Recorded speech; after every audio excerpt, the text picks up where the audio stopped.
welcome to the podcast, yada, yada, yada. Okay, let's go.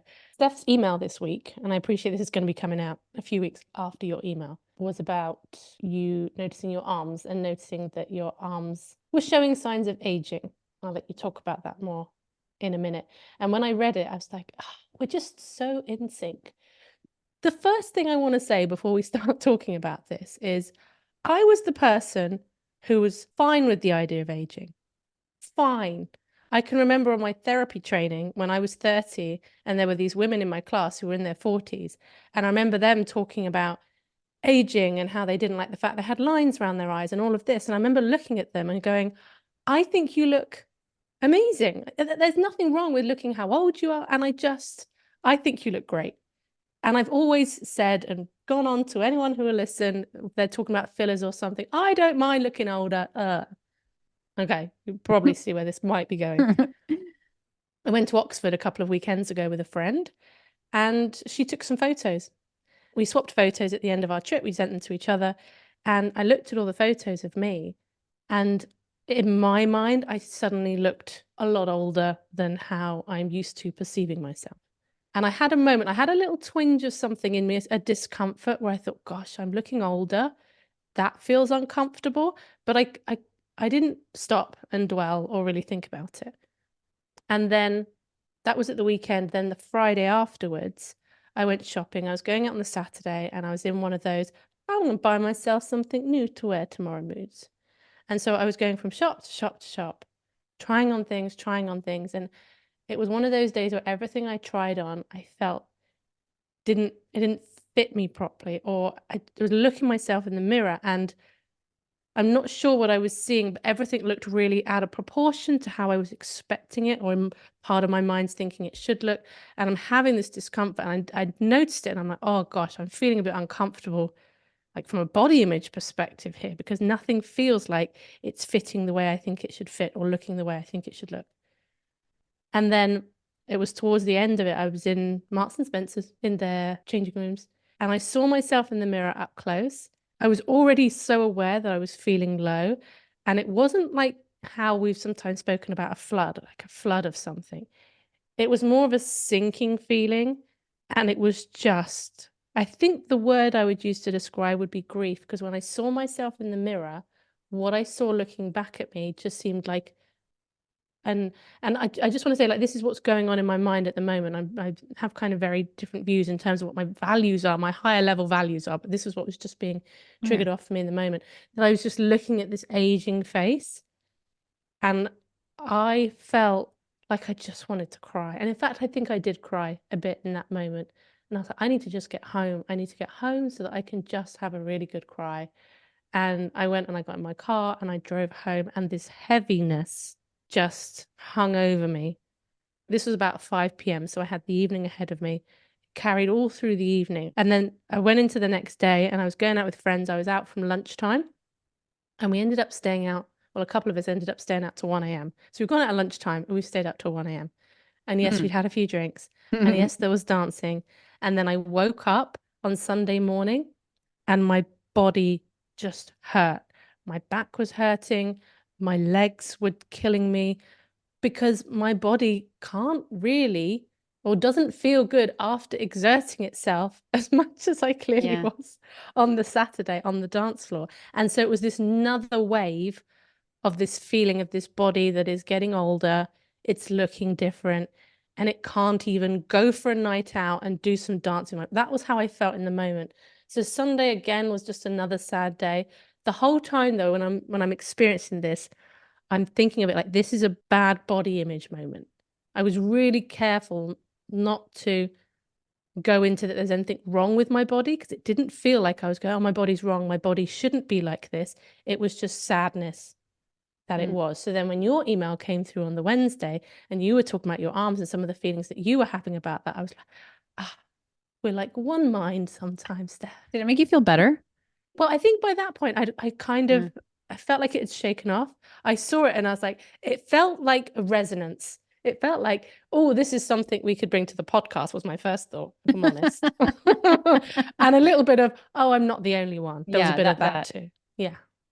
That's what I find the most, because even when people respond to my emails, about whatever I'm talking about, including this topic, and they're like, oh yeah, that really resonates. Even just hearing that, it's like that makes me feel better because Mhm. the whole point is that we're not alone. And I think not being alone and the vulnerability of that is related to aging in particular. I mean, I feel it around any concept, but this one in particular, and I might, what is it about aging that we're sad about? And I think that's going to be different for different people. I don't have an issue with aging either in theory.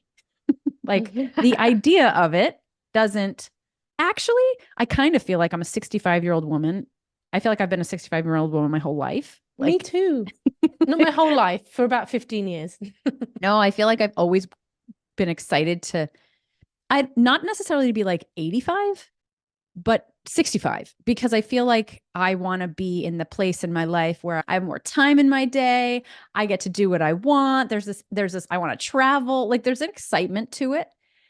And I'm going to give a less of a crap about things. And there's something about that that really does appeal to me. So in theory, I'm okay with aging, and my values are pretty, again, they've changed to be more aligned with, like, stop letting people not do aging's just going to happen to all of us. And like I'm not somebody who talks about like, oh, I have a friend who constantly talks about how old we are.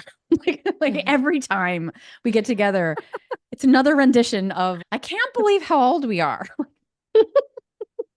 Sorry if you're listening, but I outwardly say to her, it's not like it's not like I shut my mouth. I'm like, it's a fine. I was like, it's fine that we're aging. I confront her about it. But you know how, like, to me, I'm just kind of like, it's fine. We're all going to age. We don't need to talk about it and harp on it all the time, because I feel like by harping on it all the time, we're just giving it more power. Mm. But there is something about aging that's just a little bit different than body image and weight stuff, but they are very similar. And I have found that doing body image work has been helpful. I'm pretty much now having to apply the same ideas and concepts to aging as I'm recognizing my face aging and my skin aging and my body aging that I did with body image. But it's a little different because, and I actually think it's a little easier. I don't know what Mm. you think, but because you can't get around it. Like, you can do fillers and you can do Botox and you can get facelifts even, like, but you, first of all, can never fully address every area of your body that's going to age. I know somebody who got a facelift. My friend's sister got a facelift, and I'm like, but the rest of your body isn't lifted. You know what I mean? And so, like, you're always going to see that. That's always going to be true. And even when you can get Botox and things like that, I still think you can tell. You just look like you have less wrinkles, but you can still tell how old a person is. No 50-year-old has ever tricked me into thinking they're 20. Like, it's just Mhm. not going to happen. So there's something about the aging thing that's more no choice about it. There's no conflict the way there is with weight or with food about, like, should I go on a diet or should, you know what I mean? Like, there's this feeling sometimes with weight that we could change it if we tried hard enough or figured out the right formula. But with aging, this isn't so. So it just feels like something you're forced into accepting, which to me makes it easier, because then it's like there's just no way around that one. There's no personal responsibility here. It's just what it is. But I could also understand that that might make some people feel more like less in control, that there's not even an option. But there's grief about that then, because it's like, to me, it's this facing of your own mortality. Not that I'm afraid to die, but it's like this feeling like there's nothing you could do about stopping that process. And I don't know, aging is layered in that, in because of the mortality of it, that because grief comes up in that I get sad because I don't like things ending. I find a lot of like one day this will, all of these memories and all of these connections and all of these experiences that I've had in my life will be a memory. They are now, but like they'll be like really getting put to rest. And that is hard to feel emotionally sometimes. I think that Mm. comes up looking in the mirror and watching yourself age and knowing that that's going to happen to you. Well, you said we're forced to accept it, but we're forced to experience it. Accepting is a whole other thing. We can keep pushing against that and having moments of no, not that it's going to change anything. But there is a difference. There's a huge difference between something that we believe or we've been taught we should be able to change. I sometimes have this reaction with when people I know are getting fillers and Botox, where I want to go, no, like, no, don't do it because you're putting pressure on the rest of us. I know. Which I know, I fully respect people's autonomy to do whatever they want with their body. That's coming from like a little flash of self-questioning, or if I was feeling 100% secure in that moment of my own aging process, my mind would just go, yeah, you do you, like, I don't mind. And my upper brain will do that, but the other part of me is going, oh no, is there something that I'm missing here or supposed to do? Yeah. And so in moments where I've noticed the aging from an appearance perspective, I always go to how I feel about other people aging. That's how I center myself and ground myself, because there's no part of me that has those feelings about anyone else. And I think that it's absolutely okay to look your age, or look older than your age, or look younger than, or like look anything around your age. And that, it helps. I find I can create a bit of a sense of safety through that process, but it is a process. It's a conscious thing to go and find that and remind myself of it and hold on to that. Yeah, which is also true for body image. Same thing. It's very parallel to me in my experience too, of noticing weight gain or being in a bigger body. But actually, when you said, I don't judge others for it, or I don't have feelings about others, I would say that's true for peers. But what actually came to mind is the first time I noticed my mother aging. And that was, oh gosh, I guess now it would be 15 years ago. And I noticed the skin on her neck and on her chest was different. I noticed it because she wore a bathing suit. This is when they moved into their house down the Jersey Shore. And I remember going there and seeing her chest in a bathing suit. And it was different. I hadn't seen her in a bathing suit since for a long time, I guess. And I was like, my mom's aging, and I did not like it. And I'm not saying I judged it in a kind of like, ugh, like not like that. That's not how I am. But I was like, I didn't like it, and I felt a way about it. And I wonder to what extent, as we age, we do think about having watched our parents age before us and what emotions that created, and now projecting that sort of on ourselves. Because when I saw that in my mother, and this has also happened with my father, by the way, so it's not just female specific. My father got gastric bypass right before I got married and lost a lot of weight. And I remember he looked so small sitting on the couch this one day. But in both of these instances, I remember thinking, my parents are mortal. Mm-hmm. They are people. They're moving through life. They're not. And you know, when you're, I don't, I know that we cognitively understand this, but as a child of someone, like that person in your mind's eye is like a beacon, or is like it's like a thing. It's like a static lighthouse thing, even if it's tumultuous. They're a representation in a lot of ways. And I remember my mom. I still think about my mom and my dad the way I pictured them when I was a teenager. Like that's where they are in my mind's eye. And every time I see them, I actually have to remind myself, like they're not that, like it's a little bit of dissonance. But there's something about that grief that I think I feel when I see myself aging too, especially having kids. I don't know if that has to do with it too. It's very confronting as far as we are all in a circle of life, and it's that reality that we usually don't have to think about that becomes very apparent. And I think you zoom out a lot in that moment, and you're kind of like, I see what my life for kind of what it is, and like we're in it day to day and we're just bebopping along. But then when you see it in this way, you're like, oh, we are just a part of a big cycle that will, that has come in and out, and we are just a moment in time. And that's a lot. Like, I feel like that's a lot of thinking to do when you're just trying to take a shower and get ready to go to work, so I think what the tendency is just bypass it. And I also think that's only a part of it. I think there's also social constructs related to this. And it's not just about this existential meaning of it. It's also the same things that represent body image. But I think this piece is particularly relevant to me. And it's what comes up a lot as I'm watching my arms and being like, that's what happened to my mom's skin. Aging is always going to take us down the existential path, Yeah. isn't it? Because the big part of what it means to age is going to tie into what it means to exist and what it means to be alive and have a human life. Through the body image lens, I've certainly had clients whereby they've come to this in their 50s, 60s, and even 70s. And there's a certain release that they have being older in terms of what it means to them now from a body image perspective versus what it might mean to a 20-year-old when you're finding out who you are and your place and your relationship with your peers and all of that. Do your clients tend to be of a certain age group, would you say? Like, No. what's the age divide up? I usually have anywhere from 19 to 65. Interesting. Yeah. It runs the gamut. Yeah. Because even like half the people who watch me on YouTube are over 45 years of age. Yeah, I know. You said that. I'd say it's quite rare for anybody under 30 contact me to work with it. I do get some, but not many. Tends to be people later on and tends to be women, but again, not exclusively. I really enjoy working with people who are in the, should we say, latter half of their life, because like you're saying, there's this zooming out, there's this different perspective. They're looking at their life as a whole and where they are, where they've been and what it means to them, and living out this narrative. And in this place in the narrative, it's such an opportunity for meaning making. And I can remember a little bit like you were saying, looking forward to being old. I could imagine myself really liking being in my 50s and 60s. I imagine myself as this very wise matriarchal figure.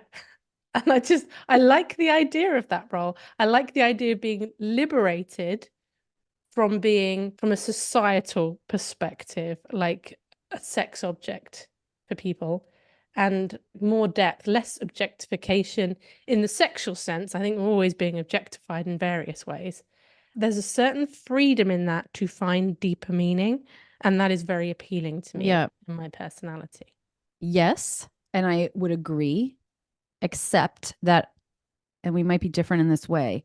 I identified as an objective body for most of my life. And so there is a part of not being even able to be objectified, like to be like out of the running, that appeals to my current self. Like it appears to my all the ways in which you grow through this process, past 5 years.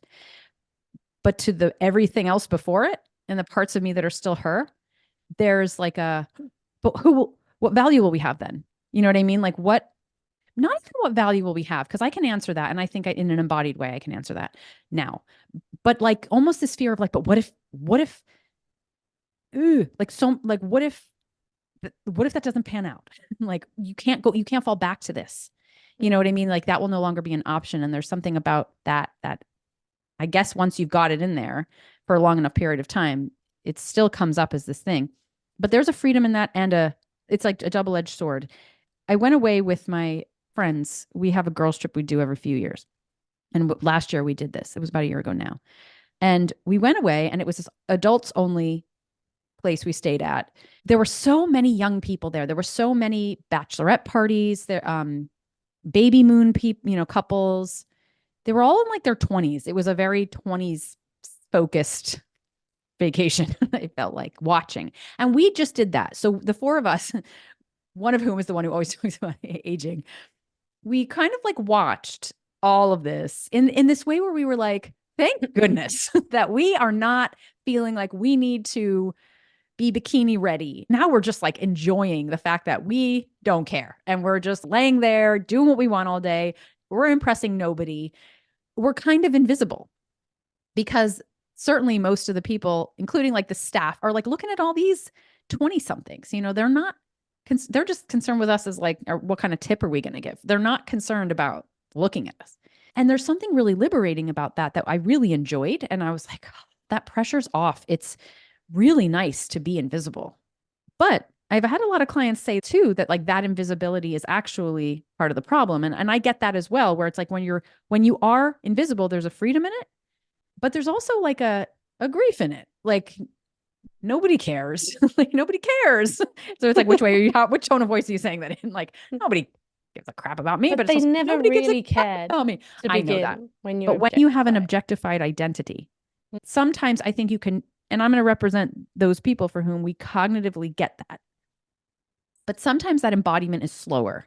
And yes, you know all that and you appreciate all that, but your primal self is still like has some roots in objectification and that nobody's looking. And if that's where you once found yourself, whether for better or for worse, by the way, it was still a way that you learned to identify who you were, that can feel weird. And like you don't have access to something that sort of gave you a sense of center, even if that sense of center was not welcome. You know what I mean? Even if that felt bad, it still was something. It's the same way that like we You know, if we grow up in dysfunctional environments, that's still familiar. So we still gravitate towards it, right? Like there's still something about that, especially if that's how we got attention or if that's how we felt safe, you know? Um, yeah, then all of a sudden that's not an access point anymore. And I think that's the key bit. It's about whether you felt safe. So if you are, living through this, I'd objectify, if you are living through this, if you are living through this objectification identity, and that there was some safety when you got some validation in that, like there was enough safety in that, I can imagine how that clinging on to that, even if you rationally know it's not serving you, it's going to be really hard to open your palm and let that go. And I guess when I'm thinking back to my early 20s, I can remember enjoying the attention at times from men, but it also felt, one, it felt threatening to my female relationships, which I think I've mentioned before. And two, I could kind of recognize it for what it was, because I would hear the guys objectifying other women, young women, in a negative way. And yet when they were around them, they were like really nice to them and getting on with them. And I remember looking at this, and they used to talk at the time, there's a lot of talk about women being very two-faced, women are two-faced, and men kind of say it how it is. And I remember looking at this going, hang on a second. Like, you're there making these comments about this woman's appearance, and then you're hanging out with her and having a great time as well. And you're being little bitches, basically. You're sitting there in your little I know group. these guys actually. Yeah. Yeah. And so I guess there was an ego part of me that got something from that, but there was another part at the same time of that could see at the same time, it wasn't a bouncing between it, it happened together, that this is not, real's the right word, that there's no depth to this. And then, of course, when my binge eating started and I gained weight, that experience of what at the time I thought was positive objectification, when that went away, what took its place was deeper connection. Yeah.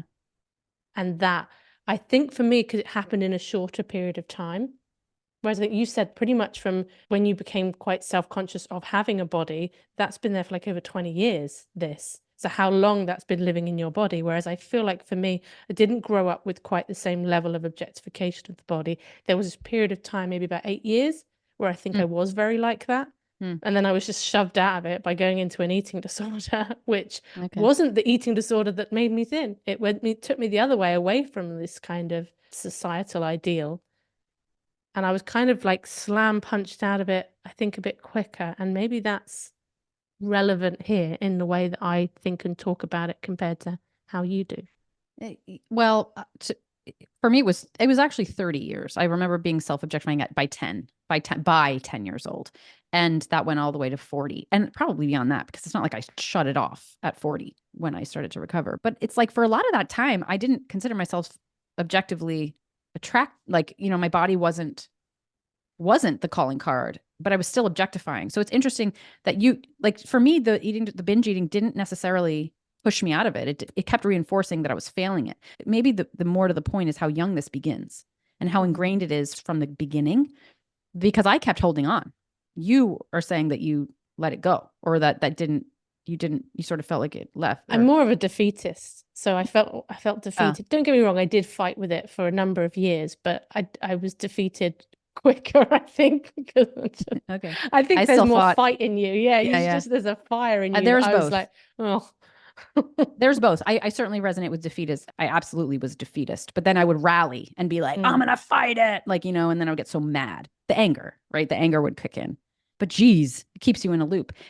I want to say though that, like, I do feel, and this is real, I actually, from having done a lot of this work through body image and stuff, like I feel this stuff. I feel the grief on the existential level, and I feel the pangs of not being objectified sometimes. And that will probably always be true to some degree. But more than that, which I couldn't have said maybe 3 years ago or 4 years ago, more than that, I feel freer. I feel like happy to age. Like I'm okay with aging, because of what I was talking about, of being in this, going away with my friends and seeing this, the relief was way bigger than the sadness. And The invisibility is way more welcome than the privilege because of what you're saying. Because at the end of the day, you do realize that those hits you're getting of you look good, she looks good, ooh, someone looking at you are just, they're like drugs. They're like a hit. They're a hit. And they feel good in the moment. They do, but they are not long lasting or deep. So that's missing. But in return, what you do is that, or at least what I did, is that I have the opportunity then not to use that as an escape route. Because I think my whole life, it was like, as long as I was getting the hits, I just kept chasing the hits. I didn't have to do any more than that because that was enough to get me from one grapevine to the next. Therefore, you don't spend any time being like, what do I feel? What's my first person? That whole first versus third person experience that I talk about so much. It forces you into you're like, well, there's not really an option here for me to go chasing that. So now I really have to decide like what's meaningful to me in this moment, which is talking to my friends, laughing, like the experience of being there is where you're forced to go because you're not like chasing. Because I can tell you right now that if I was 15 years younger and thinner and my body be fitter and all of that, I would probably, because, there's an allure of it, chase it. Like I would probably be like, all right, how can I put my makeup on today and put my dress on so that I'm more likely to get more validation? Because that's quicker. That's like, and it's easier and so I would do that instead of being forced to forego that and to be like, what am I getting from being here now? How do I want to be experiencing my life? You know what I mean? And I think that I see that with clients a lot, especially the clients who have privilege. Clients who have privilege and are age privilege at this point and thin privilege and beauty privilege. It's a lot more work because they have access. So it's easy to take the access. It's right there. It's like, why would I not? It's right there. It's like, it's very easy to be impulsive with that choice.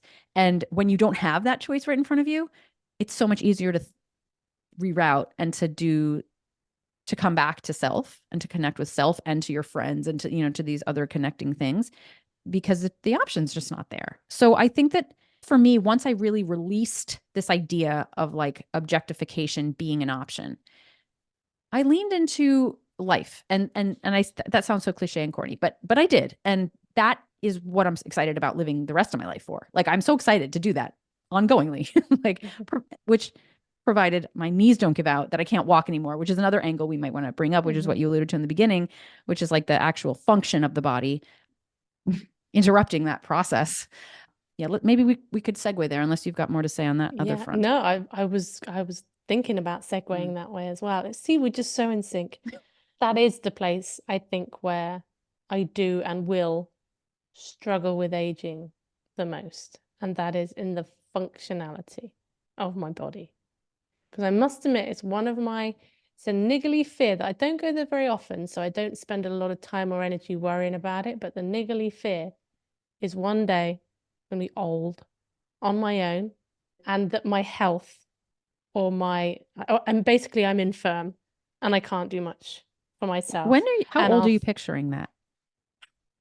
Oh, I don't know, in the next 6-7 years. Oh, really? No. Oh, well, I mean, because I hear it. I don't know. I'm not sure, because I also feel like I will age quicker because I've been on synthetic and artificial hormones since I was 27.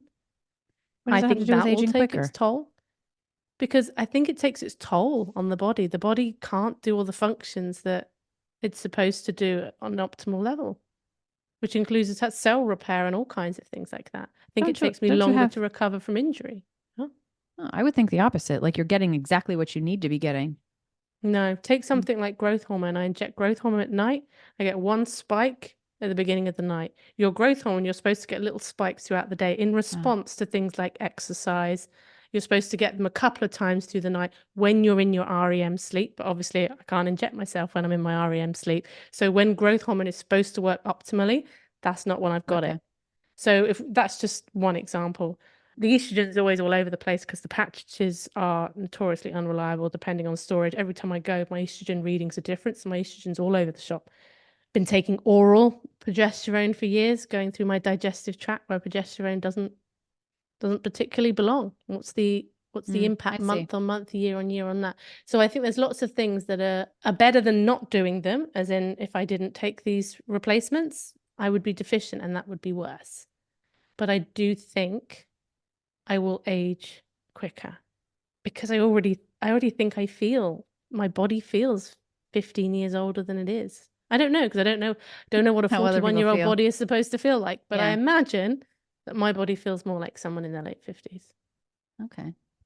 So when I'm old and infirm on my own, I'll look back at my life and I'll go, oh wow, look at those things I did. Look at that career I did. Look at that YouTube channel that now has over 1 million subscribers, but you haven't posted for several years because, now you're no good to anyone, and what was it all for? Yeah, that. Yeah.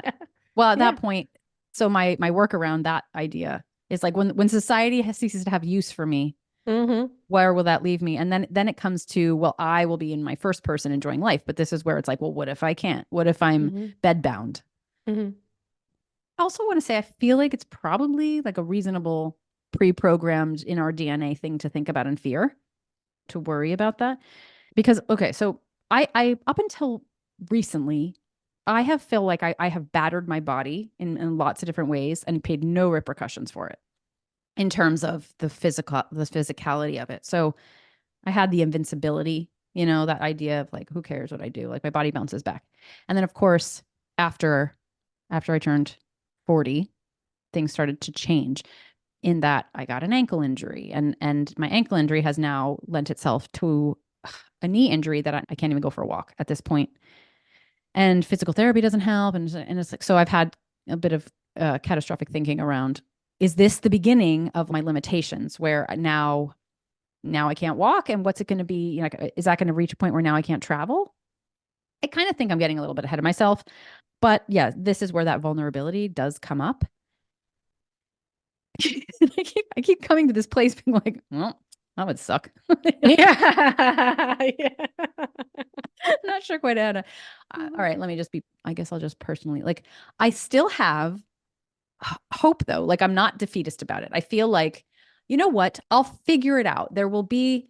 Maybe I do need to start swimming instead of walking for a little while. And there's also this part of me that's like, is this my body also? Because I have this whole theory about your body, the mind body connection here. And if it's like, is this my body trying to be like, we need to be more flexible? Because in general in life, I need to be more flexible.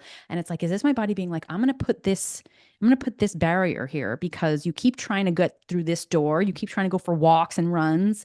And we need to learn how to be flexible in life. And I keep trying to go there. I keep trying to rehab my knee. I keep trying. And maybe the point is that I figure out a workaround because maybe that's a larger theme for me that my body's trying to help me evolve towards. So because of that, I have some hope. And I feel like, you know what? Maybe it's just like I need to switch some things about the way that I'm living or the way that I'm considering my options. There's a real invitation here to slow down because if I want to go to physical therapy for this knee, which I really haven't done to the extent that I probably should, I will need to like cut back on clients so that I can make that appointment to go. And that's one of the reasons I haven't done it because I'm like, no, I'm working, and I can't when the kids are home because I got to be with the kids. And it's like, well, then maybe you need to cut back on your hours and go to physical. And I'm like, is that the point of all this? Like, is that what my body is trying to get me to do? And because there's all these like uncharted options here, I'm like, maybe there's more to this than it seems. And maybe the ask here is part of my growth. And I will believe that until like there's some kind of like hard stop where it's like, oh no, this just sucks and this just isn't fair, and then I will collapse in on myself. Well, I'm impressed at how you're framing it because I think I collapse in on myself very quickly with stuff like that, with injury, and when my back was hurting on Sunday. I mean, I can still feel it now. What are we now? Thursday. From a bit of dancing on Saturday night, Steph.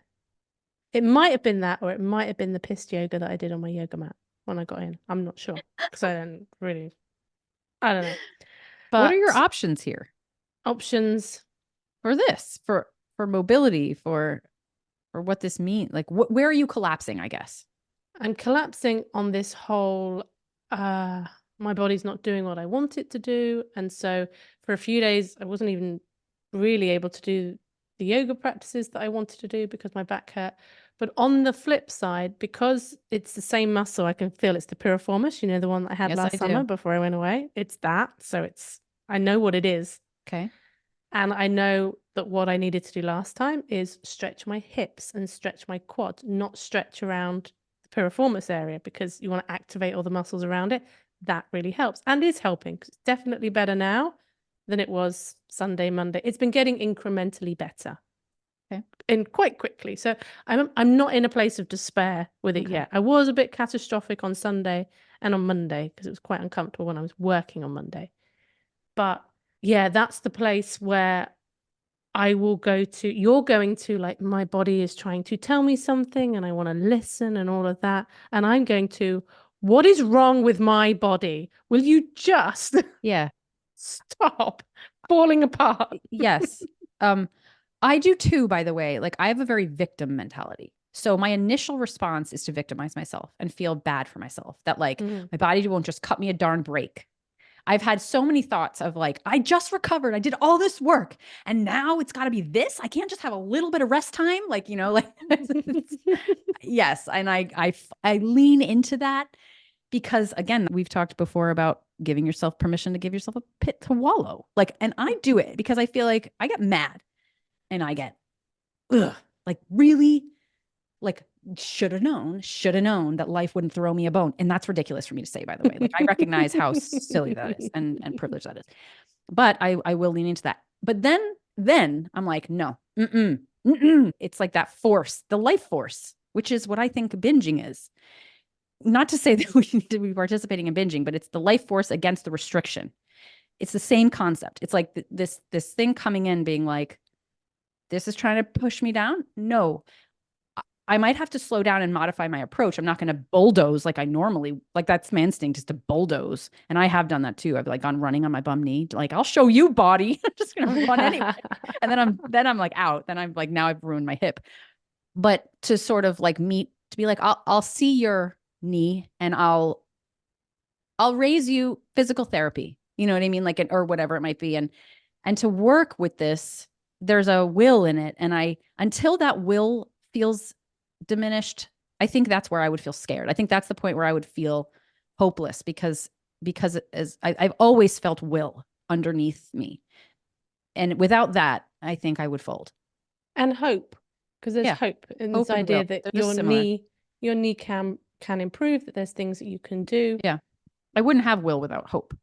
Yeah. And I think sometimes that hope seems to, for me, totally vanish. I mean, I find it again. Of course I do, because I guess my hope has increased as the days have gone on. But now I'm so conscious of my back and it's all I can think about. And I'm like right and now, my mind is already doing it. It's swearing. I don't want to make this a sweary podcast episode, but it is. I'm not impressed.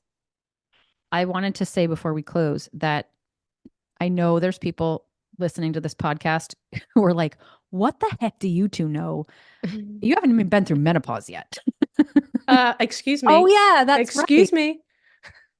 That's right. But maybe that's why, because I'm well aware that I'm like, here I am being griping about aging. And I haven't even, I think that like menopause is going to challenge a lot of this. And I just want to say that, but yeah, you have that. Okay, fine. So maybe to anyone out there thinking, Steph, what are you talking about? You haven't even been through menopause yet.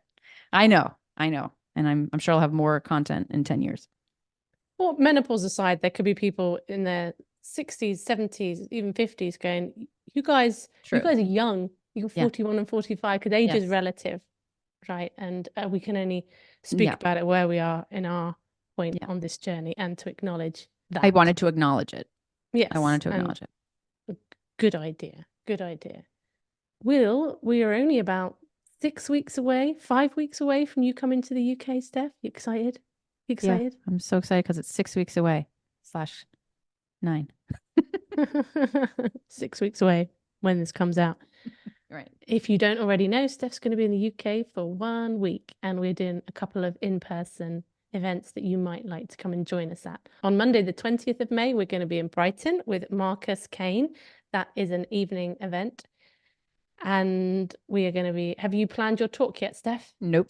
We're going to be getting up and talking, like presenting, but in a very informal, engaging, incredibly insightful way. Right. That's awesome. And then on Thursday, the 24th of May, we have an all-day event down on Bournemouth Beach. Well, Branksome Beach, that's technically Poole, but let's just call it Bournemouth Beach for argument's sake. I wouldn't know. And it is a nervous system reset day. So we're going to be getting in touch with our bodies and laying in the sand and having lunch and connecting. Yeah, it's going to be like a relaxing kind of event. Not you don't have to come with your notebooks. Yeah, it's going to be a fun day. There's going to be sort of a bit of self-exploration, but fun kind. Yeah, didn't sound. It's going to be frivolous. It's not, but it might be a little. So those tickets are still available on our website and below in show notes or in the description. Or the description. Yeah. Okay. Right. Smooth. I have to now go pee because my bladder is old. Like quickly empties. Go empty your aging bladder and I'll see you in a mo. All right. See the rest of you next week. Bye-bye.